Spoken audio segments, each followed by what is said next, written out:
Hello everyone, welcome to developing success classes. So last video में मैंने आप लोगों के साथ डिस्कस किया था important previous year question related to the tribal movement कि अलग अलग लीडर्स जो आपके ट्राइबल रीजन से उभर के आए थे, क्या रीजंस थे, कौन से फेमस लीडर्स थे, जितने भी इस टॉपिक से इंपॉर्टेंट क्वेश्चंस थे हमने डिस्कस करे। आज के इस वीडियो में हम लोग डिस्कस करेंगे आपके इंपॉर्टेंट वॉइसरॉय जो थे। अब ये वॉइसरॉय क्या होता है मैं भी आपको समझाऊंगी, उससे पहले एक बार ये चीज समझ लीजिए कि कैसे ये टॉपिक आपके लिए इंपॉर्टेंट है। आप कोई भी एग्जाम दे रहे हैं, आप एसएससी की प्रिपरेशन कर रहे हैं या डिफेंस की किसी भी एग्जाम की प्रिपरेशन कर रहे हैं, ईच एंड एवरी एग्जाम, किसी भी एग्जाम में आपको इस टॉपिक से क्वेश्चंस देखने को मिल जाएंगे। डेफिनेटली इनसे क्वेश्चंस आते हैं कि फर्स्ट वॉइसरॉय कौन था, जब बंगाल ऑफ फेमाइन हुआ था उस समय वॉइसरॉय कौन थे, जब लॉर्ड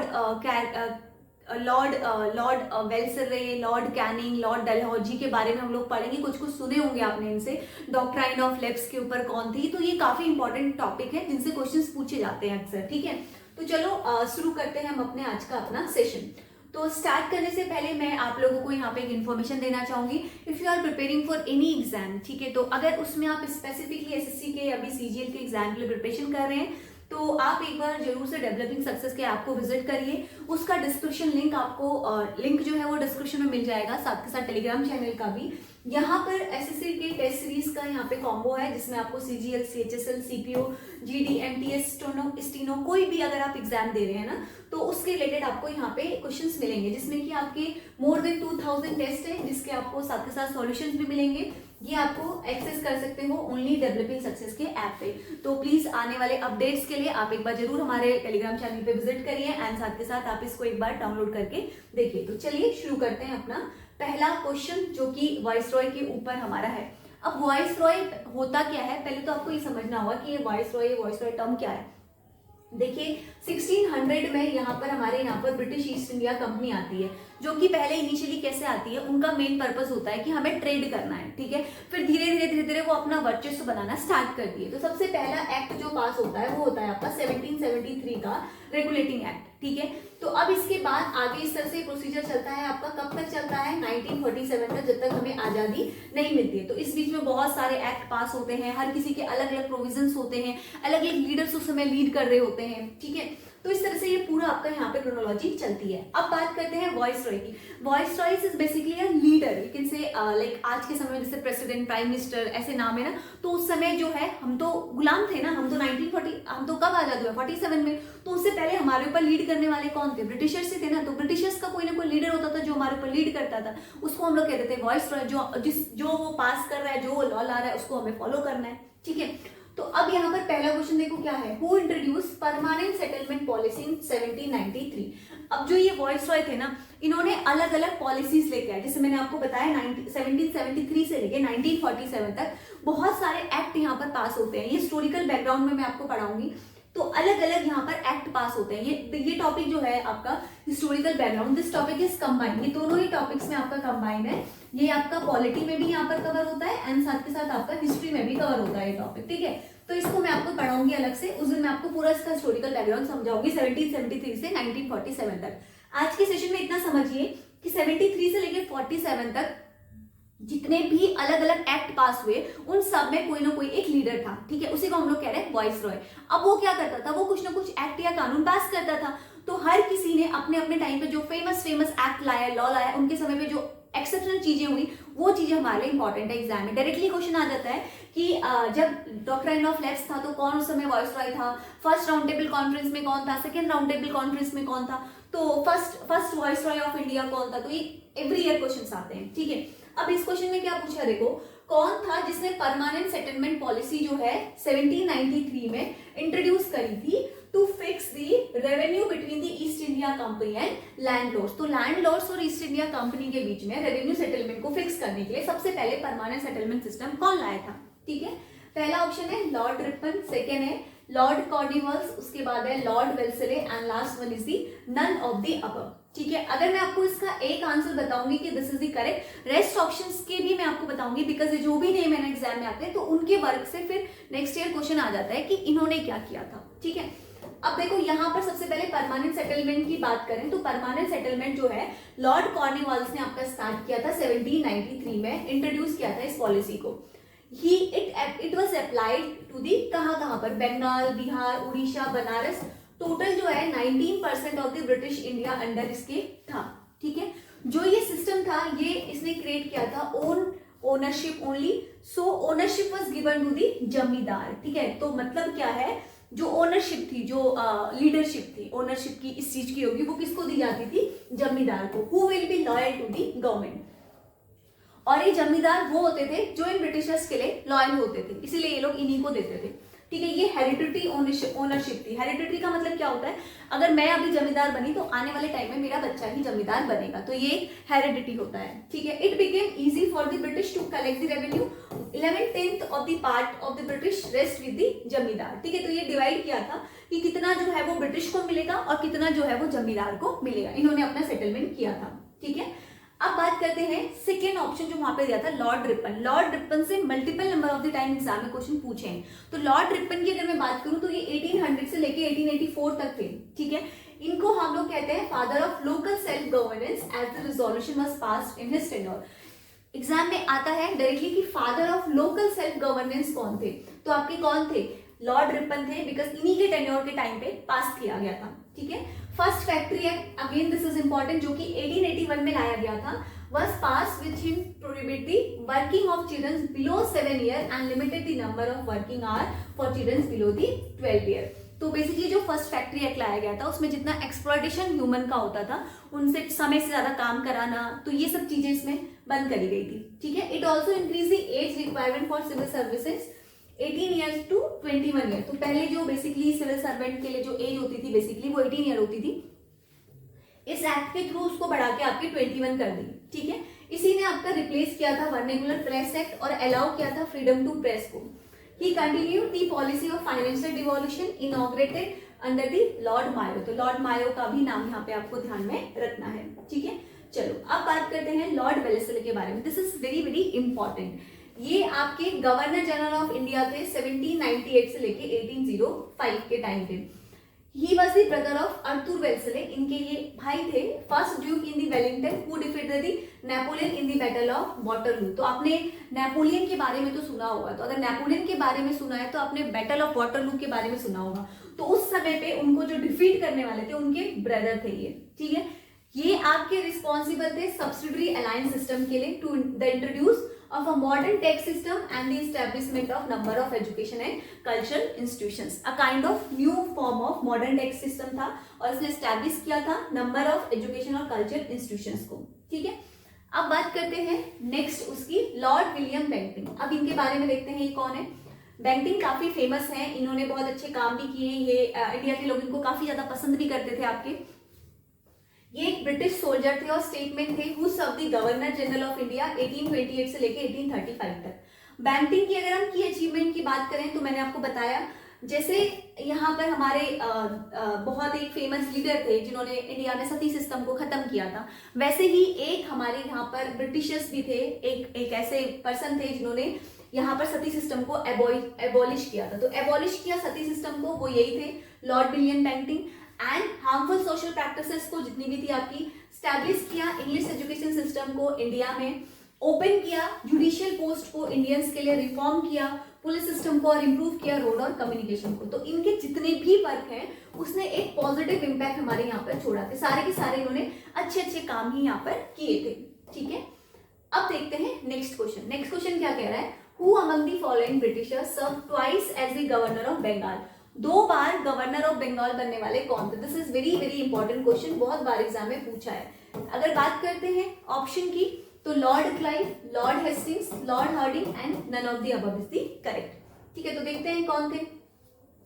तो जो लॉर्ड क्लाइव थे ना, ये dual system of government in Bengal इन्होंने इंट्रोड्यूस किया था लॉर्ड क्लाइव ने, ठीक है। क्लाइव ट्वाइस बार बने थे गवर्नर कहाँ के, बंगाल के, और he was the governor of Bengal from 1757 से लेके 60 तक। उसके बाद फिर 65 से लेके फिर ये दोबारा आपके आए थे, तो 2 बार ये आपके बने थे। तो इनका नाम ध्यान रखना, लॉर्ड क्लाइव, ठीक है। ब्रिटिश ईस्ट इंडिया कंपनी ने वन किया था battle of Plassey, battle of Chinsurah and battle of Buxar during his tenure, जो कि काफी फेमस 1757 1764 जो ये बैटल्स हुई थी ना, इनके समय पर ही ये आपकी हुई थी लॉर्ड क्लाइव के, इसलिए इनका नाम काफी इंपॉर्टेंट है। अब बात करते हैं लॉर्ड हेस्टिंग की। लॉर्ड हेस्टिंग आपके 1813 से लेके 1823 तक थे। इन्होंने अडॉप्ट किया था policy of intervention and war के लिए। इनका फेमस था कि इन्होंने रैयतवाड़ी सिस्टम स्टार्ट किया था मद्रास में बाय दी थॉमस मुर्नो के द्वारा। जो थर्ड एंग्लो मराठा वॉर हुई थी 1817 से लेके 18 तक, इनके ही टाइम पे हुई थी।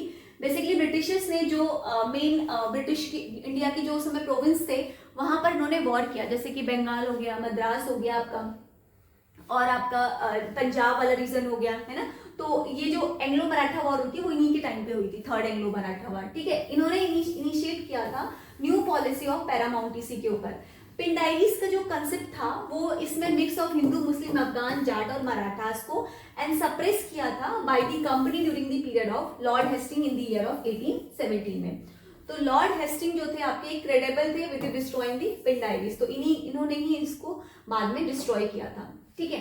अब बात करते हैं लॉर्ड हेडिंग्स के बारे में। ये कौन थे, देखिए, ये सर्व करा इन्होंने वाइसरॉय ऑफ इंडिया के उस पे।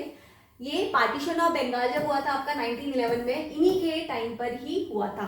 इन्होंने ट्रांसफर किया था कैपिटल को फ्रॉम कोलकाता टू दिल्ली 1911 में, ठीक है। अंडर दी लॉर्ड हेडिंग्स जो है बीएचयू एक्ट जो है 1915 में वो पास हुआ था, and by which Pandit Madan Mohan Malviya ने स्टैब्लिश किया था बीएचयू यूनिवर्सिटी को। बीएचयू से ऊपर बहुत बार क्वेश्चन आया है कि बीएचयू किसने फाउंड किया था और कौन उस समय गवर्नर जनरल था, तो ध्यान रखना लॉर्ड हेडिंग उस समय आपके थे, और यहाँ पे जो इसके फाउंडर थे बीएचयू एक्ट 1915 लाया गया था, उसके थ्रू पास किया गया। स्टैब्लिश किसने किया था बीएचयू यूनिवर्सिटी को? मदन मोहन मालवीय जी ने स्टैब्लिश किया था 1915 के टाइम पे, ठीक है। चलो अब बात करते हैं लॉर्ड कर्जन के बारे में। ये आपके वाइसरॉय ऑफ इंडिया थे। ही appointed a police commission in 1902 under the Andrew Fraser के अंदर। इन्होंने सेटअप किया था कमीशंस इन 1902 में, हेडेड बाय द थॉमस रेलिंग, and accordingly the Indian university act of 1904 was passed, ठीक है। He was associated with the partition of Bengal in 1905। इन्होंने सेटअप किया था department of commerce and industry को, ठीक है। ये भी इंपॉर्टेंट है इनके बारे में। चलो अब देखते हैं नेक्स्ट क्वेश्चन। देखो नेक्स्ट क्वेश्चन क्या कह रहा है, ध्यान से देखिए। Which one of the following event did not take place during the viceroyalty of Lord Dufferin? इनके समय पे कौन सा इवेंट नहीं हुआ? Following event take place, did take place, ठीक है। कौन सा हुआ था ये पूछा है। ऑप्शन देखेंगे तो फेमाइन आया था 1819 से 1900 तक, या फिर enactment of Indian university act 1904, या कह रहा है formation of Indian National Congress. This is very very important. A O Hume के द्वारा बनाई गई थी Indian National Congress, W C Banerjee इसके लीडर थे, इनका नाम आपको ध्यान रखना है, and none of the above, ठीक है। तो देखते हैं क्या इनके समय पे बना था। यहाँ पर इंडियन नेशनल कांग्रेस इनके ही टाइम पे वॉइस रॉयल्टी जब ये थे तब बना था। तो इंडियन नेशनल कांग्रेस कब बनी थी? 28 दिसंबर 1885 को, ठीक है। एओ ह्यूम के द्वारा बनाई गई थी, जिसमें हेल्प किया था वॉइस रॉय लॉर्ड डफरिन ने, ठीक है। It was a mean to be platform between the Indian people and the British government. एक प्लेटफॉर्म क्रिएट किया था in the connection and coordination between the Indian and the British government के बीच में, ठीक है। जो मेन एम था आईएनसी को बनाने का वो ये था कि हमें डेवलप करना है एक क्लोज रिलेशनशिप किस किस के बीच में? National worker, consolidation of national unity and among all dissolution of religious and nepotism. जो ये आपका बहुत ज्यादा डिस्क्रिमिनेशन है on the basis of religion, nepotism, उन सबको भी एंड करना इसका आपका मेन पर्पस था, ठीक है। चलो अब देखते हैं next. Who among the following was the youngest Governor General of India? This question has been asked multiple number of the time कि youngest Governor General of India का कौन था? Lord Dalhousie, Lord Hastings, Lord Canning, या फिर none of the above? देखते हैं। Lord Dalhousie ये आपके यंगेस्ट थे, ठीक है। ये youngest governor general of India थे। इन्होंने कितने समय पे सर्व किया? 1848 से लेके 1856 तक इन्होंने सर्व किया था। यहाँ पर बात करते हैं जेम्स ऑन्ड्रेम के बारे में। तो ये British residence of Awadh in the place of Sleeman. He said that the administration of Awadh is very corrupt. इनका कहना था कि जो अवध का एडमिनिस्ट्रेशन चल रहा है ये काफी ज्यादा करप्ट है, and the condition of the people is very contemperated, ठीक है। इन्होंने रिपोर्ट भी किया था, was the basic for the annexation of Awadh. Awadh के एनेक्सेशन को लेकर इन्होंने काफी ज्यादा रिपोर्ट्स भी यहाँ पर दी थी। नेक्स्ट क्वेश्चन देखते हैं। Who among the following introduce the doctrine of left? This is a very very important question.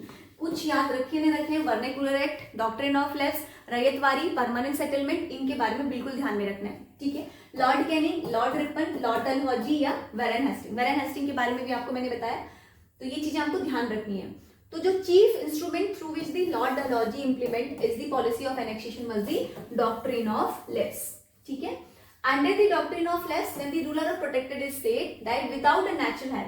Basically क्या था, आपने झांसी की रानी देखा होगा, उसमें क्या था, ब्रिटिशर्स उसके बेटे को मारना चाहते थे। Why they want to kill them?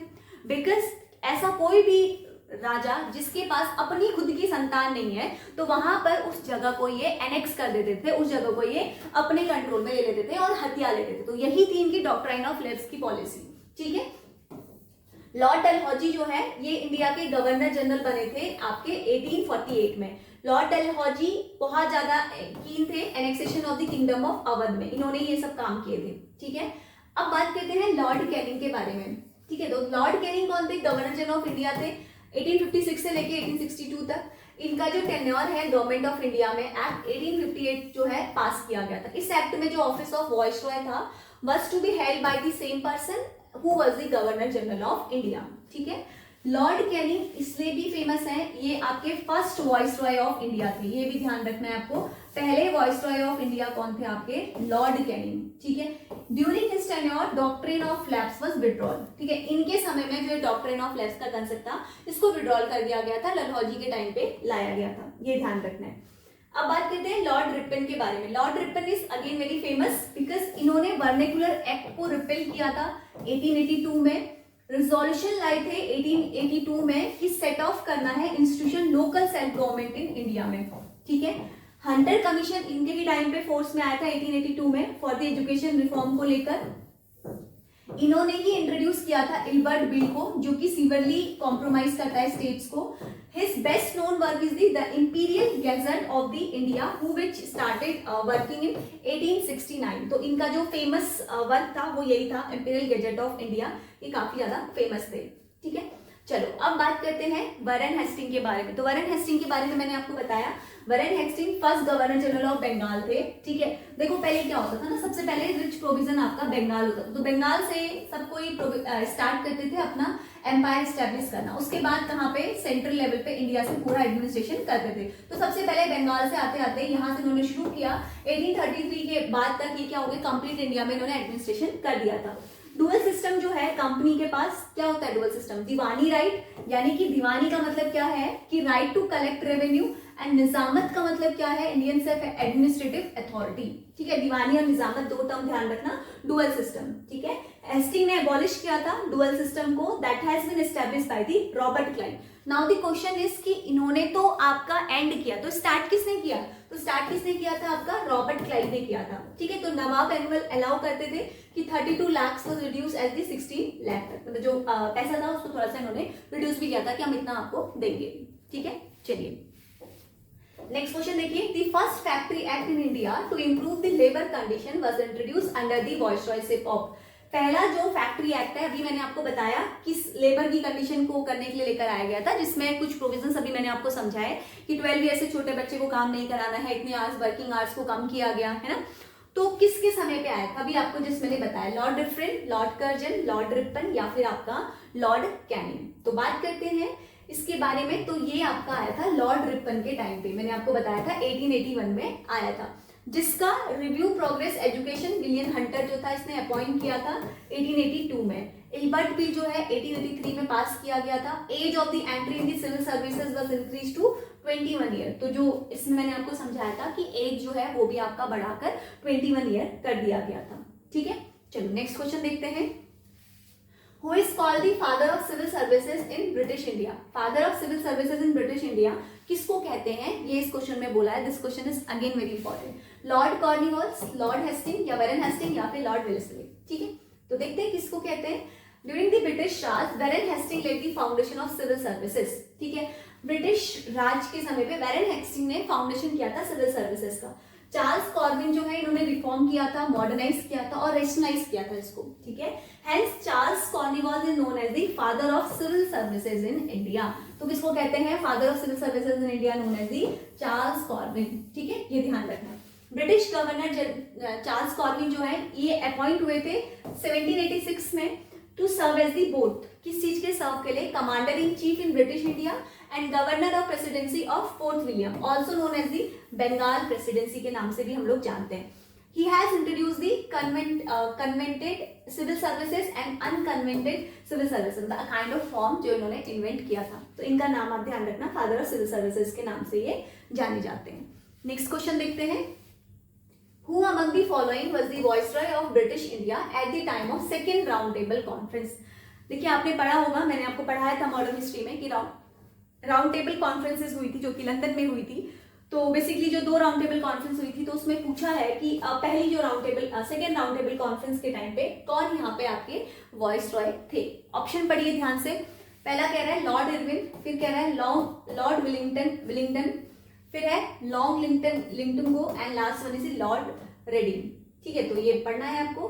अब देखते हैं सबके बारे में। लॉर्ड इरविन के बारे में, visit of Simon commission, Dandi march इनके समय में हुआ था, civil disobedience movement, first round table conference lord Irwin के टाइम पे ही हुई थी जिसमें गांधी इरविन पैक्ट आपका निकल के आया था।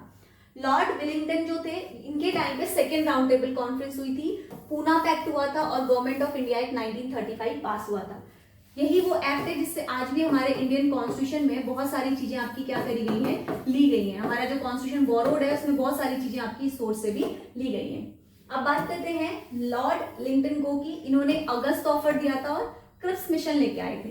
एंड लास्ट अगर हम बात करें लॉर्ड रेडिंग की, तो इनके समय पे ही चोराचेरी इंसिडेंस हुआ था, आपको मैंने समझाया था।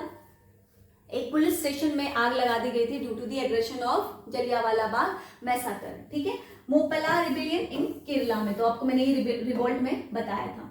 चलो अब देखते हैं next question, who propose the vernacular press act. बताओ किसने प्रपोज किया था वर्नेकुलर प्रेस एक्ट। ठीक है, ये काफी इंपॉर्टेंट है। Lord Canning, lord Lytton, lord Dufferin and last one is the lord Lawrence. तो आपको बताना है कि किसने आपका प्रपोज किया था वर्नेकुलर प्रेस एक्ट। तो अगर बात करते हैं लॉर्ड लिटन की, तो वर्नेकुलर प्रेस एक्ट जो है ये पास किया था 1878 में वॉइसरॉय लॉर्ड लिटन ने। बेसिकली ये एक्ट क्या करता था, ये था क्या ये एक्ट, ये भी समझिए। ये एक्ट बेसिकली आपका अलाउ करता था मजिस्ट्रेट को कि वो कलेक्ट करे सिक्योरिटी डिपॉजिट को from the regional languages, native languages, vernacular newspaper and confess करें कि that printing press if they publish anything against the crown. Basically क्या है कि वो ये चाहते थे कि उनके अगेंस्ट कोई भी चीज कहीं पर भी लोगों के बीच में पब्लिश ना हो। तो यही था आपका vernacular press act. However these same rules are not applied in the English language printing press. तो यहाँ पर डिस्क्रिमिनेशन होता था, जो वो अपने इंग्लिश न्यूज़पेपर में प्रिंट करते थे उसमें ऐसा कोई भी प्रोविजन नहीं था, बट जो भी वर्नेकुलर और लोकल लैंग्वेज में लाया जाता था उसमें ये था कि आपको कुछ भी ब्रिटिश के खिलाफ या गवर्नमेंट के खिलाफ नहीं लिखना है। ठीक है, तो उनके ऊपर ये लगाया गया था। अब बात करते हैं नेक्स्ट क्वेश्चन की, who introduce the dual government system. Dual government system किसने इंट्रोड्यूस किया था। मैंने अभी आपको बताया डुअल गवर्नमेंट सिस्टम क्या था, आपको मैंने समझाया 2 term, that is first one is the diwani related to the money and दूसरा क्या था आपका nizam related to the administration. ठीक है, तो किसने इंट्रोड्यूस किया था, Robert Clive, Warren Hasting, lord Cornwallis या फिर लॉर्ड वेलेस्ली। अभी मैंने जस्ट थोड़ी देर पहले ही आपको बताया कौन थे उस समय, रॉबर्ट क्लाइव, गवर्नर ऑफ कहाँ के, बंगाल के, 75 से लेके 76 तक थे। ये इन्होंने ही लीड किया था company army against the Sirajuddaula in the Plassey में, जो आपकी कब हुई थी 1757 में हुई थी।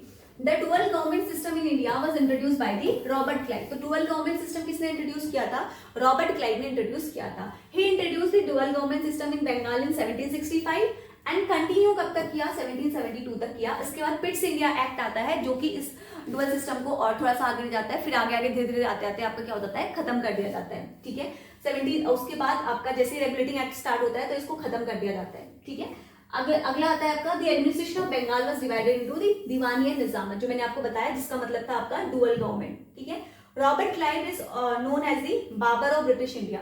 जैसे बाबर के बारे में मैंने आपको बताया था, वैसे ही यहाँ पर जो बाबर ऑफ ब्रिटिश इंडिया है वो किसको जानते हैं हम लोग, किसका निकनेम है, रॉबर्ट क्लाइव का, ये ध्यान रखना। ठीक है, चलो अब देखते हैं next question, who was the first British viceroy of India. First British viceroy of India कौन है, ये इस क्वेश्चन में पूछा है। ध्यान से देखेंगे ऑप्शंस को, लॉर्ड कैनिंग, लॉर्ड वेल्सले या विलियम बेंटिंग या फिर आपका रॉबर्ट क्लाइव की कौन है फर्स्ट आपका ब्रिटिश वॉइसरॉय ऑफ इंडिया। तो यहाँ पर अगर हम बात करते हैं first British viceroy of India की, तो जो लॉर्ड कैनिंग है 1856 से लेकर 1862 तक ये आपके फर्स्ट वॉइसरॉय थे इंडिया के। वॉइसरॉय बेसिकली क्या होता था, जो मैंने अभी आपको पूरे सेशन में बताया, ब्रिटिश काउंट के रिप्रेजेंटेटिव होते थे जितने भी हमारे प्रिंसली स्टेट्स हैं। ठीक है, लॉर्ड कैनिंग जो थे ये आपके फर्स्ट वॉइसरॉय बने थे and governor general of India बने थे through the government of India act 1858 के द्वारा। ठीक है, अब बात करते हैं, he was the governor general of India during the Indian sepoy immunity in 1857। 1857 की जो पहली क्रांति हुई थी, 1857 की क्रांति को हम लोग क्या कहते हैं, मैंने आपको बताया था फर्स्ट वॉर ऑफ इंडिपेंडेंस। ठीक है, कौन सी वॉर को हम लोग कहते हैं, फर्स्ट वॉर ऑफ इंडिपेंडेंस, 1857 की क्रांति को। क्यों हम इस समय आजाद नहीं हुए, मैंने आपको रीजन भी बताए, बिकॉज जो ये वॉर थी ये आपके लिमिटेड रीजन पे रेस्ट्रिक्टेड थी, तो ये मास लेवल पे ये मूवमेंट नहीं चला। South India is unaware about the 1857 revolt. तो जब 1857 की क्रांति हुई तब ब्रिटिशर्स ने इंडियंस को हल्के में लेने से छोड़ा। उन्होंने कहा कि अगर ये दोबारा ऐसी कंडीशन होगी तो हम नहीं खुद को बचा पाएंगे, तो इट मींस कि we need to give a protection and we need to give them a representation. तो उसके बाद ही आपका क्या हुआ, इंडियंस को, लोकल्स को अलाउ करा गया असेंबली में। तो धीरे धीरे आपका जो 1858 का एक्ट आया था उसमें जो आपकी डायरेक्ट अब रिस्पॉन्सिबिलिटी किसने ले ली, क्राउन ने ले ली, अब वो ही संभालने लगा। ठीक है, तो इस तरह से जो रिस्पॉन्सिबिलिटीज हैं उनको अलग अलग किया गया, सो दैट आपका क्या हो सके कि यहाँ पर जो ये वॉर चल रही है इसको खत्म किया जा सके। और धीरे धीरे ब्रिटिशर्स अब डरने शुरू हो गए थे इंडियंस से कि हमें इंडियंस को रिप्रेजेंटेशन देना पड़ेगा, otherwise we can't defeat them. ठीक है, तो उसके बाद जो 1858 का एक्ट आया वहां से उन्होंने रिप्रेजेंटेशन देना स्टार्ट कर दिया था। तो लोकल रिप्रेजेंटेटिव सबसे महाराजा बनारसा, राजा दिनकर राव, इन सबको सबसे पहले आपका दिया गया था। तो ये काफी इंपॉर्टेंट यहाँ पे हमारा कंसेप्ट है। तो अभी जो हमने आज की जो वीडियो में हमने पढ़ा, this is we can summarise all them in a simple way. तो देखो यहाँ पे सबसे पहले आपको क्या ध्यान रखना है इस टॉपिक से। इस टॉपिक में डायरेक्टली आपके आएंगे, I just mention viceroy, viceroy का मतलब भी इससे आपके डायरेक्टली आएंगे कि जब भी आपके 1773 से लेके मैंने आपको समझाया 1947 तक, ठीक है, यही वो वॉर है, यही वो पीरियड है जब हमारे यहाँ पर अलग अलग क्या आते हैं, यहाँ पर आपका जो अंग्रेज हैं जो 1600 में आते हैं वो अपना रूल करना स्टार्ट करते हैं। तो यहीं पर ही आपके जितने भी वॉइसरॉय आपके हेड बने थे, तो ये अपने अपने कुछ न कुछ सबने क्या किया, कुछ न कुछ इंडिया में आके आपके रिफॉर्म्स करे। तो रिफॉर्म्स में कोई किसी का इम्पैक्ट जो था वो पॉजिटिव था और किसी का जो इम्पैक्ट था that was negative in the nature. ठीक है, तो आपको क्या ध्यान रखना है, जितने भी इंपॉर्टेंट आपने अभी यहाँ पे पढ़े वॉइसरॉय, उनमें इंपॉर्टेंट कि उसके टाइम पे क्या हुआ था। एग्जाम में डायरेक्टली आता है कि फर्स्ट राउंड टेबल कॉन्फ्रेंस किसके समय हुई थी, सेकंड राउंड टेबल कौन हुई थी, फर्स्ट वॉइसरॉय कौन थे, वर्नाक्युलर प्रेस एक्ट किसने पास किया था, डॉक्ट्राइन ऑफ लेफ्ट किसने पास किया था। तो ये सब आपको ना थोड़ा सा पता होना चाहिए। ठीक है, तो इस वीडियो में मैंने आप लोगों के साथ यहाँ पर कंप्लीटली डिस्कस करे सारे इंपॉर्टेंट वॉइसरॉय को। तो आप एक बार जरूर से इस पे जाके एक बार इसको रिवाइज कर लेना। एंड उसके लिए आपको क्या करना है, just download the Telegram and join our channel that is developing success. तो डिस्क्रिप्शन में आपको लिंक मिलेगा, आप वहां पे एक बार जाके डाउनलोड कर लीजिए।